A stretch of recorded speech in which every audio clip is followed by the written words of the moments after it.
Welcome back to Boss Economics World, the only show that peels back the curtain on the economic clown show running your life. I'm your host, the guy who's here to tell you the truth, no sugarcoating, no corporate buzzwords, just raw, unfiltered economic reality.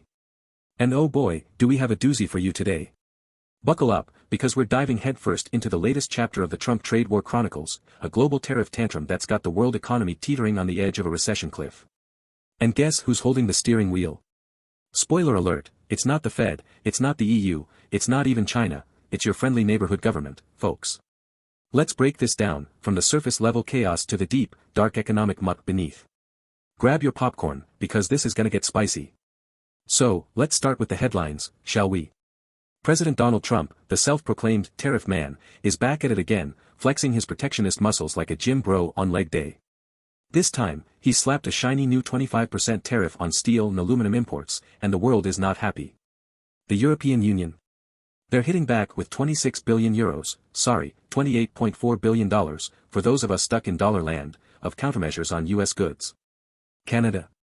Oh, they're not messing around either, $20.8 billion in retaliatory tariffs, targeting everything from steel to your kid's baseball bat. And China? Well, they're not directly targeted yet, but they're already summoning Walmart execs to Beijing, probably to discuss how to pass those juicy new costs on to you, the American consumer. Surprise, surprise. But here's the kicker, folks, Trump's response to all this backlash. Of course I'm going to respond. Translation, I'm gonna double down, triple down, maybe even quadruple down, because who needs friends when you've got tariffs? And what's his justification for this economic cage match? Oh, it's the classic Trumpian logic, the EU was set up to take advantage of the United States. Yep, that's right, folks, the entire European Union, a bloc of 27 countries, was apparently created in 1993 just to stick it to Uncle Sam. Who knew? I guess history class skipped that chapter. Now, for the uninitiated, here's what's happening on the surface. Trump's tariffs are sparking a global trade war, with countries firing back faster than you can say, supply chain disruption. But don't be fooled, my friends, this isn't just about steel and aluminum.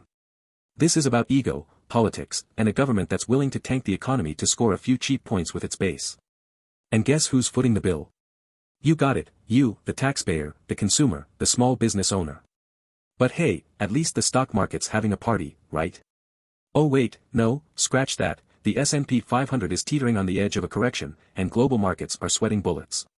So much for that winning we were promised. Okay, let's peel back the layers here, because this isn't just about tariffs.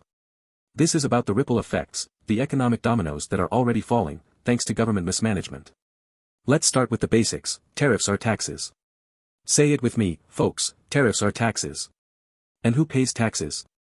Not the government, not the corporations, not even the foreign countries. It's you, the consumer, who gets hit with higher prices on everything from cars to canned beer. Don't believe me? Let's look at the numbers. According to the American Action Forum, Trump's 2018 tariffs, which these new ones are just a beefed-up version of, cost American consumers and businesses $40 billion a year in higher prices. And that's before we even get to the new tariffs, which are hitting $150 billion worth of imported consumer goods, according to Global Trade Alert. That's right, folks, $150 billion of price hikes, coming soon to a store near you. But wait, there's more. Let's talk jobs, because that's the big promise, right? Trump says these tariffs are gonna bring back steel and aluminum jobs, make America great again, yada yada yada. But here's the reality check, the US steel industry employs about 140,000 workers, according to the Bureau of Labor Statistics. Compare that to the industries that use steel and aluminum, like construction, automotive, and manufacturing, which employ over 6.5 million workers. So, let me get this straight, we're risking millions of jobs to maybe, possibly, save a few thousand. And that's assuming the tariffs even work, which, spoiler alert, they don't. Just look at Alcoa, the biggest aluminum producer in the US. Their CEO, William Oplinger, is screaming from the rooftops that these tariffs could cost 20,000 direct jobs and another 80,000 indirect jobs. But hey, who needs data when you've got slogans, right? But boss economics, what about national security? We need steel and aluminum for our tanks and planes. Oh, please, spare me the patriotic platitudes. If this was really about national security, why are we slapping tariffs on Canada, our closest ally, which supplies over half of our aluminum imports? And why are we risking a trade war with the EU, which is already dealing with its own economic slowdown? According to the latest Eurostat data, the EU's GDP growth was a measly 0.6% in 2024, and now they're stuck dealing with Trump's tariff tantrum. Meanwhile, China's sitting back, watching the chaos unfold, probably laughing their heads off as they scoop up market share. Brilliant strategy, folks, truly brilliant. Now, let's get to the heart of the matter, the core issue that nobody in Washington wants to talk about. This isn't just bad policy, it's government malpractice on a scale we haven't seen since the Smoot-Hawley Tariff Act of 1930, which, by the way, helped trigger the Great Depression. Remember that little history lesson? Apparently, Trump's team skipped it, because here we are, 95 years later, playing the same tune on a different fiddle. And the result? A global economy that's already on life support is now getting punched in the face by the very people who are supposed to protect it, our government. Let's look at the data, shall we? According to the International Monetary Fund's latest World Economic Outlook, global growth is projected to slow to 3.1% in 2025, down from 3.2% in 2024, thanks in part to escalating trade tensions. And here in the US, the Congressional Budget Office is warning that Trump's tariff plans could shave up to 0.5% off GDP growth over the next 2 years. That's right, folks, we're talking about a self-inflicted recession, courtesy of your elected officials. And don't even get me started on inflation. The Federal Reserve's already struggling to keep prices in check, with core PCE inflation at 2.7% in October 2024, above their 2% target. Now, throw in higher input costs from tariffs, and what do you get? A recipe for stagflation, high prices, low growth, and a whole lot of misery for the average American. And here's the real kicker, this isn't even consistent policy. Trump's flip-flopping faster than a fish out of water. One day, he's slapping 25% tariffs on Canada and Mexico, the next day he's granting exemptions for North American trade agreement goods. One day, he's doubling tariffs on China, the next day he's hinting at tariffs on copper, cars, semiconductors, you name it. It's economic whiplash, folks, and it's killing business confidence. Just look at the latest ISM Manufacturing Index, which dropped to 48.4 in November 2024, signaling contraction. And the NFIB Small Business Optimism Index? It's at its lowest level since 2012, thanks to uncertainty over trade policy. But hey, at least the steel lobby's happy, right? I mean, who cares about the other 99% of the economy when you've got a few fat cat CEOs cheering you on? Now, let's talk about the real victims here, because it's not Trump, it's not the EU, it's not even the steel industry. It's you, the everyday American, the small business owner, the factory worker, the single mom trying to afford groceries. Tariffs don't just raise prices, they kill jobs, they stifle innovation, and they drag down growth. And for what?